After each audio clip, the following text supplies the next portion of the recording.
भाई जरा okay right sir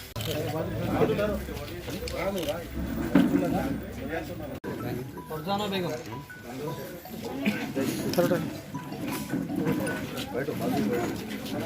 हाजी बेगम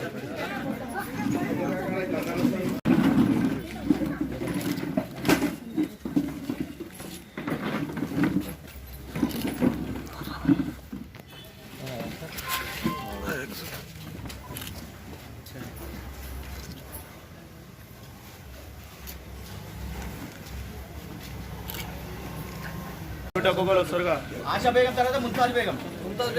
आशा बेगम आपे ఈరోజు గౌరవనీయులు పెద్దలు జూబ్లీ హిల్స్ శాసనసభ్యులు శ్రీ మాగంటి గోపీనాథ్ అన్న గారు మరి యూసుఫ్గూడ డివిజన్లోని లక్ష్మీ నరసింహనగర్ కళ్యాణ లక్ష్మి షాదీ ముబారక్ చెక్కులని ప్రజల ఇంటి వద్దకే వచ్చి ఈరోజు మరి వారందరికీ కూడా చెక్కులు అందజేసి ప్రజలు ఆఫీసుల చుట్టూ తిరగకుండా మరి ఒక మంచి పాలన అందించాలని చెప్పేసి అలాగే సీఎం రిలీఫ్ ఫండ్ కూడా వాళ్ళు పేషెంట్లు కూడా అక్కడిక్కడ తిరగకుండా మరి నేరుగా ప్రజల ఇంటి వద్దకే వచ్చి ఈరోజు మరి జూబ్లీ హిల్స్ నియోజకవర్గంలోని మన డివిజన్లో యూసుఫ్గూడ డివిజన్లో ప్రతి లబ్ధిదారులకు ఈరోజు ఇంటి వద్దకే వచ్చి కూడా చెక్కులు కానివ్వండి సీఎం రిలీఫ్ ఫండ్లు కానివ్వండి మరి అదేవిధంగా ప్రభుత్వం నుంచి తెలంగాణ ప్రభుత్వం నుంచి వచ్చేటువంటి ఏ సంక్షేమ పథకాలైనా కానీ కూడా నేరుగా ప్రజలకి చేరాలనే సంకల్పంతో మరి మన శాసనసభ్యులు గారు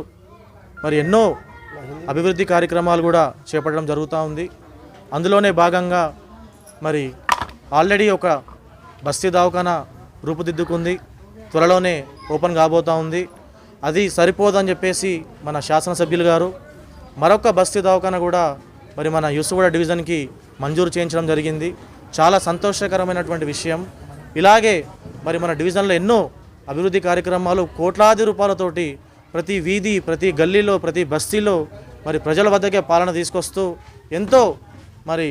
డివిజన్ని అభివృద్ధి పదంలో నడిపిస్తున్నటువంటి మరి మా శాసనసభ్యులు గారికి అదేవిధంగా మా డివిజన్ నాయకులకు మరి కార్యకర్తలకు ముఖ్యంగా వార్డు సభ్యుల మెంబర్లకు ఏరియా సభ మెంబర్ అందరూ కూడా మరి కష్టపడుతూ ఈరోజు ఇంకా రాబోయే కాలంలో కూడా మంచి పరిపాలన అందించాలని చెప్పేసి మొన్ననే మీరు చూసినట్టయితే 25 లక్షల రూపాయలతోటి లక్ష్మీ నరసింహనగర్లో సివరేజ్ పనులు మరి ప్రారంభించడం జరిగింది. మరి మరో వారం 10 రోజుల్లో కూడా మరి అది కూడా పూర్తి స్థాయిలో పూర్తి కాబోతూ ఉంది. ఇలాగే ఇంకా మొన్ననే వెంకటగిరిలో సుమారు 41 లక్షల రూపాయలతోటి ఫుట్పాత్ పనులు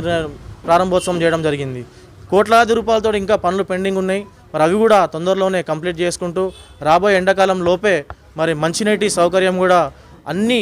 వీధుల్లో మరి ఎక్కడైతే పైప్ లైన్ ప్రాబ్లం ఉన్నాయో మరి వాళ్ళందరికీ కూడా ప్రతి వీధిలో కూడా మరి HMWS వాళ్ళతోటి మన శాసనసభ్యులు గారు మాట్లాడి ప్రతి ఇంటికి కూడా నీటి సమస్య తలెత్తకుండా మరి ఎండాకాలం రాకముందే కఠిన చర్యలు తీసుకొని అధికారుల మీద చర్యలు తీసుకొని మరి మంచి పాలన అందించాలని చెప్పేసి కూడా మరి మన శాసనసభ్యులు గారు మన డివిజన్ మీద ఇంత అభివృద్ధి చేస్తున్నారంటే నిజంగా వారికి పేరున ధన్యవాదాలు తెలియజేస్తా ఉన్నాను.